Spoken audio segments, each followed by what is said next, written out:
We were raised in a house where my dad would pick us up as little kids and carry us around, and we would visit the art, and he would say, "What do you see here?" And then our next door neighbor was Andy Warhol, so we saw him every day, and I would always stare at him. Walking his dogs. Walking his dogs. I would see his stuff and know that it was my neighbor and felt a connection to him.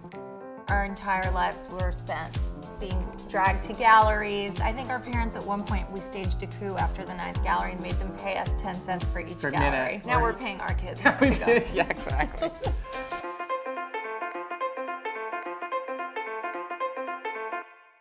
Hi, I'm Jill Kargman, and I'm the writer of Odd Mom Out on Bravo TV. And I am Will Kopelman, and I am a private art advisor. And we're brother and sister, even though we don't look alike. We're full biological brother and sister, same parents.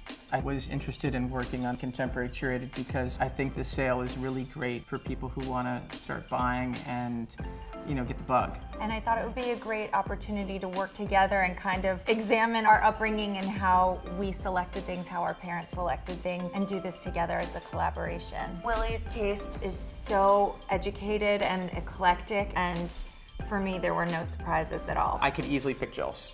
Blindfolded. If it's like a butterfly in a tree, I know that will be the last on her. Nothing against, I love a Mariposa, but it's not. I don't like anything saccharine or like Renoir gives me actual rashes. I mean, I think the flowers was a little bit of a surprise for me that you picked that. Yeah, but that's so mom and dad. It is. There's something so simple about the Albert York flowers. I just love them. I love the colors and the rendering, and it's just beautiful and it reminds me of my mom. And it's also like, it's very decorative and pretty, and it's not flowery.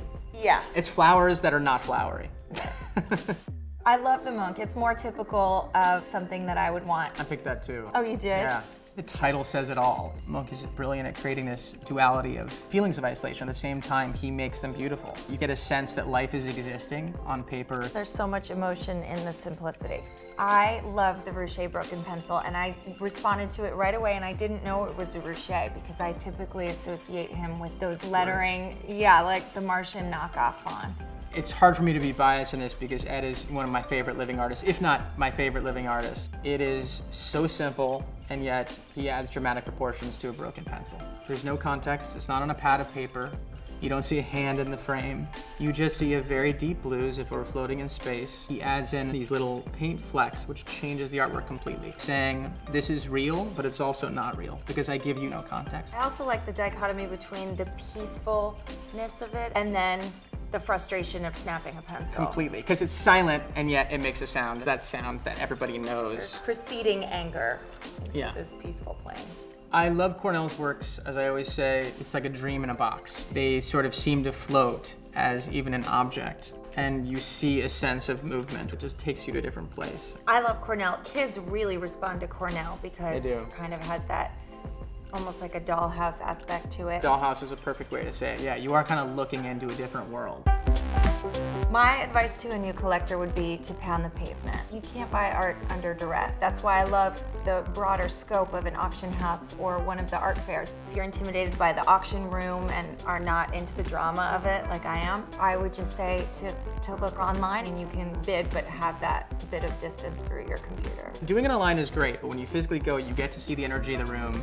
You get to eyeball like who does what, and there's something about buying something right live there in front of you that makes it all the more exciting and memorable. So bid with your heart, bid with your brain. Don't be scared to overpay for something if you absolutely have to have it. A great collector, Tommy Hill, said, "I've never regretted overspending for a painting because I get to have it at the end of the day."